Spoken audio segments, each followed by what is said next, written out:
Bonjour à toutes et à tous, on se retrouve pour les taroscopes du mois de novembre pour donc le signe des Sagittaires. Alors, avant de démarrer cette interprétation, je voulais vous dire deux choses rapidement. La première, vous rappeler, comme vous le savez certainement, qu'au moment de la publication de ces taroscopes tous les mois, j'organise un concours sur la page Facebook qui porte donc le même nom que cette chaîne YouTube, les tarots et oracles merveilleux, et ce concours vous permet de remporter le tirage de votre choix parmi ceux que je propose. Donc si vous souhaitez y participer, ben, n'hésitez pas à aller justement sur la page Facebook. Et la deuxième chose, je propose depuis, donc là, pour la première fois pour le mois de novembre, des guidances mensuelles personnelles. Donc elles sont réalisées sur le même principe et le même modèle que les taroscopes que vous avez sous les yeux, à la différence que pour les taroscopes, bien sûr, l'interprétation est générale, globale, alors que là, il s'agit de guidances mensuelles personnelles et individuelles. Donc là encore, si ça vous intéresse, n'hésitez pas à aller jeter un œil. Toutes les infos sont sur mon site internet, donc vous pourrez voilà, voir un petit peu comment ça se passe, comment je procède. Alors, ce mois-ci, j'ai réalisé un tirage en croix que j'ai complété de 2 cartes. La première qui est issue, du tarot Oshozen, la seconde qui est issue de l'oracle des cristaux de Tony Carmine Salerno. Alors, globalement, qu'est-ce qu'on peut dire si je devais vous faire un résumé pour vous ce mois-ci? Certainement que les choses ne vont pas forcément se passer comme vous l'aviez prévu et que ça pourrait venir un petit peu, vous perturber. Alors pour moi, il n'y a rien de dramatique ce mois-ci, on est plutôt juste effectivement sur un mois où vous pourriez vous sentir un petit peu chamboulé, en tout cas où vous pourriez ne pas être décisionnaire du rythme. Dans lequel les choses que vous aviez prévues pourraient finalement se passer. Donc ça veut bien sûr pas dire que ça ne va pas se passer, mais ça veut peut-être tout simplement dire que ça ne va pas se passer dans l'ordre que vous aviez pu le prévoir ou l'imaginer. Donc c'est ce qu'on va regarder dans le détail. Alors la première carte justement que l'on a dans les aspects qui sont favorables pour vous ce mois-ci, on a la route fortune. Alors la route fortune, c'est justement cette idée qu'on ne maîtrise pas tout, qu'on a beau peut-être parfois faire un peu des plans, de se dire je vais commencer par telle ou telle chose, et puis ensuite je ferai telle ou telle autre chose, et finalement eh bien, les événements font que eh bien, on se retrouve confronté à l'imprévisible, on se retrouve confronté à des blocages, à des problématiques qu'on n'avait pas prévues, pas envisagées, et ça peut justement venir un peu nous déstabiliser.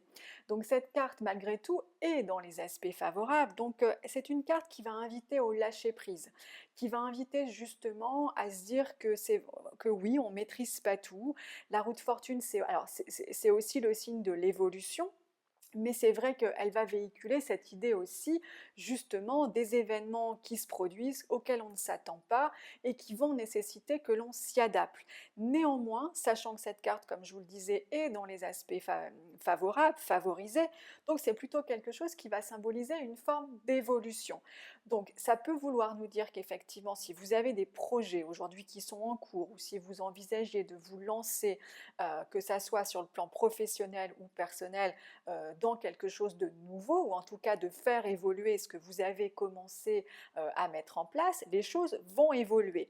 Mais effectivement, elles vont peut-être pas évoluer sur le plan que vous aviez fixé.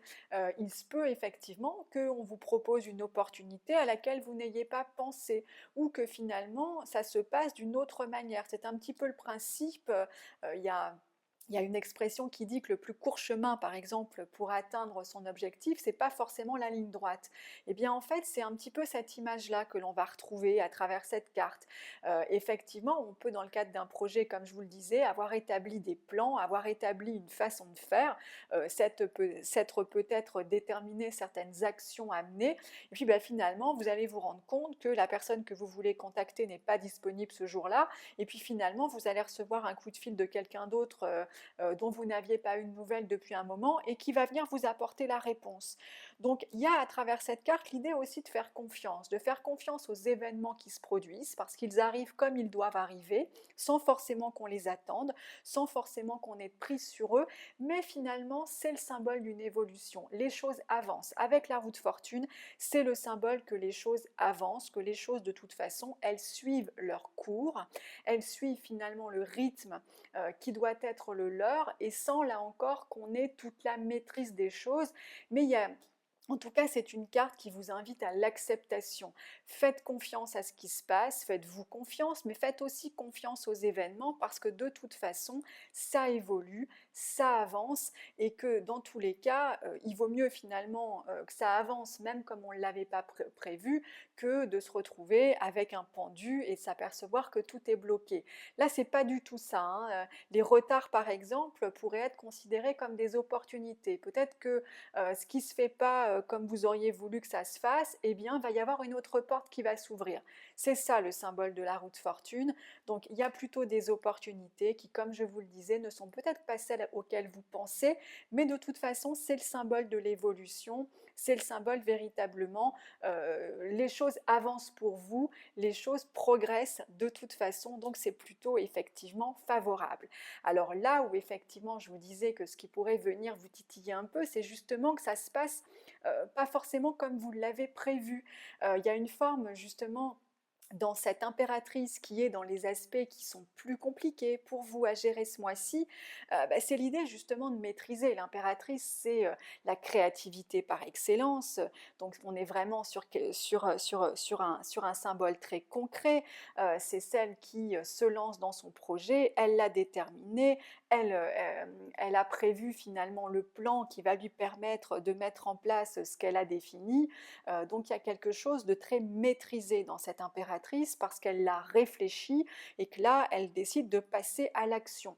Sauf qu'effectivement, eh bien, on a en opposition cette roue de fortune qui vous dit que le plan que vous avez peut-être prévu ne va peut-être pas se dérouler justement comme vous l'aviez prévu. Et donc c'est ce qui peut être un petit peu compliqué parce qu'il y a cette impératrice qui préfère maîtriser les choses, qui va être plutôt maître de la situation, qui du coup finalement pourrait se retrouver un peu impuissante. Si vous aimez le contrôle, si vous aimez maîtriser les choses, là on vous dit qu'il va falloir ce mois-ci un peu lâcher prise, un peu faire confiance aux événements, parce que vous n'avez peut-être pas la main, tout simplement. Mais là encore, ça ne veut pas dire qu'il ne va rien se passer, mais ça veut dire que ça ne va peut-être pas se passer comme vous auriez voulu que ça se passe. Peut-être qu'il peut y avoir des reports, peut-être qu'il peut y avoir effectivement des contretemps, mais là encore, faites confiance finalement à la vie, faites confiance aux événements, parce que s'il y a parfois un retard dans un sens, c'est peut-être finalement une bonne chose. Peut-être qu'il y a, comme je vous le disais, une autre porte qui va s'ouvrir. Mais on sent effectivement que vous aimez peut-être plutôt contrôler la situation, vous aviez peut-être d'ailleurs prévu certaines choses ce mois-ci et donc du coup vous pourriez vous sentir un petit peu déstabilisé parce que justement il y a cette maîtrise que vous devez abandonner d'une certaine manière et c'est peut-être pas dans vos habitudes, c'est peut-être pas dans votre tempérament, mais en tout cas on voit bien qu'on a une évolution de toute façon qui va se profiler, à condition quelque part d'ailleurs de la laisser arriver. Donc ça va nécessiter que vous lâchiez prise. Alors en vibration, on a, comme en évolution d'ailleurs, des cartes de bâton. Donc on voit bien que les choses bougent, on voit bien qu'il se passe des choses parce que les bâtons, ce sont des cartes de toute façon d'action, donc on a une forme d'évolution, on a une forme de dynamisme et de mouvement à travers ces cartes. Et en vibration, on a ce 8 de bâton. Et alors le 8 de bâton, c'est bel et bien le sentiment qu'il va se passer des choses, qu'on va peut-être vous demander d'ailleurs certains services, on peut peut-être venir vous solliciter, on peut peut-être vous confier de nouvelles responsabilités, et c'est peut-être là encore où justement c'est pas ce que vous aviez forcément prévu. Vous aviez peut-être des choses de prévues finalement ce mois-ci, que ça soit professionnellement ou à titre personnel, et puis finalement ça va être chamboulé par d'autres choses qui vont venir vous tomber dessus. On le voit bien à travers l'illustration de cette carte. On peut d'ailleurs vous imaginer l'autre côté et avec ce sentiment que tout vous arrive dessus, que vous n'arrivez plus à gérer ce qui se passe, que quand vous avez fini quelque chose, il y a 3 nouvelles choses qui viennent vous tomber dessus. Bref, il y a l'idée que les choses pourraient aller vite, pourraient aller quelque part trop vite et à nouveau que vous ayez l'impression de ne pas maîtriser le rythme, de ne pas maîtriser ce qui se passe. Mais là encore, eh bien, c'est signe quand même d'évolution, mais ça va venir, c'est vrai, contrecarrer peut-être ce besoin de contrôle et de maîtrise que vous pourriez avoir. Alors les choses vont s'apaiser, vont se calmer, puisque comme vous le voyez, on a en évolution ce valet de bâton. Et si on regarde finalement l'illustration de ces deux cartes, bah c'est vrai qu'on a l'impression là d'avoir tous ces bâtons qui nous foncent dessus, et puis on a à travers cette carte l'idée que on va réussir à reprendre le contrôle, qu'on va réussir finalement à reprendre la main, que les choses vont s'apaiser, puisque finalement ce valet de bâton, eh bien, il a réussi à se saisir à nouveau de ses capacités d'action. Donc on voit bien qu'il y a certainement beaucoup de responsabilités, beaucoup de choses sur lesquelles on va vous attendre ce mois-ci, qui pourraient bien venir un peu bouleverser, comme je le disais, votre planning ou en tout cas vos projets, mais vous allez réussir à reprendre la main, à reprendre le contrôle, les choses vont s'apaiser. Le valet de bâton, c'est celui qui va se remettre en mouvement, mais d'une façon là beaucoup plus calme.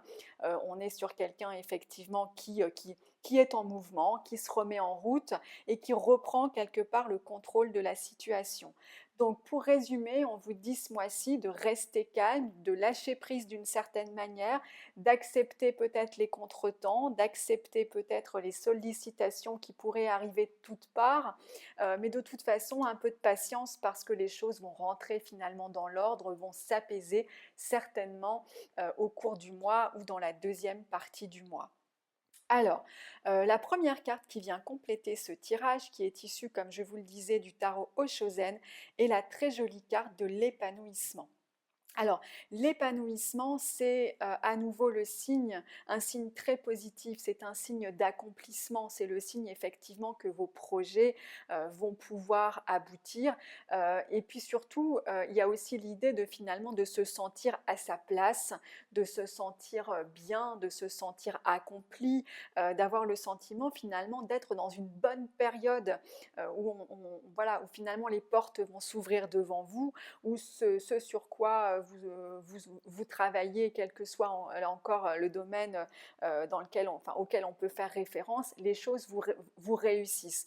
Donc on a une carte très positive, une carte qui effectivement est plutôt annonciatrice d'une jolie période, donc effectivement à condition que vous acceptiez, comme je le disais, peut-être ce qui peut arriver et que vous n'aviez pas prévu. Alors, la deuxième carte qui vient compléter ce tirage est donc une pierre et c'est le jaspe rouge.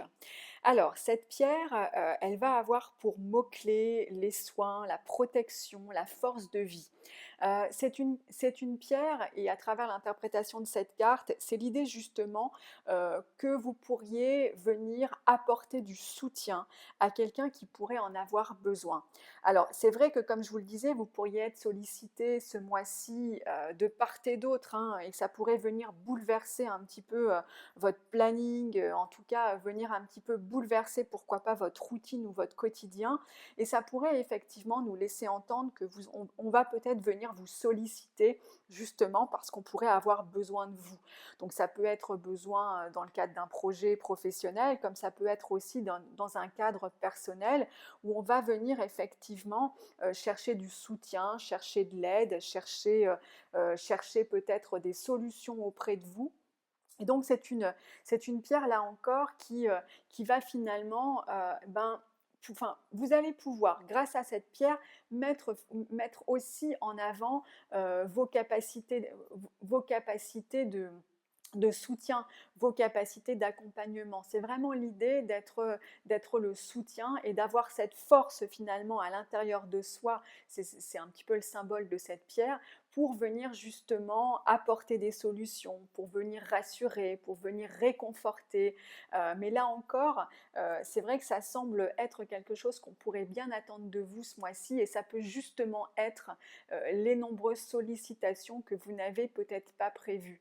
Mais en tout cas, ce que ça vient nous dire, c'est que ces capacités-là, c'est peut-être bien aussi, et ça peut faire partie de votre épanouissement, de vous sentir peut-être utile aussi, pas forcément dans un cadre que vous aviez prévu, mais justement, ça peut venir en tout cas appuyer cette capacité aussi que vous avez à être finalement un soutien, à être une épaule, à être quelqu'un de confiance. En tout cas, c'est un petit peu ce qu'on peut retrouver à travers cette carte. Voilà ce que je pouvais vous dire donc pour vous les Sagittaires pour ce mois de novembre. Si vous souhaitez bien sûr me contacter, si vous avez des questions ou des besoins de précision, n'hésitez pas, je suis bien sûr à votre disposition. Donc vous pouvez me retrouver sur l'ensemble des médias ou des réseaux et ou directement par le site internet. Je vous remercie encore pour votre confiance et je vous souhaite un bon mois de novembre et je vous dis à bientôt.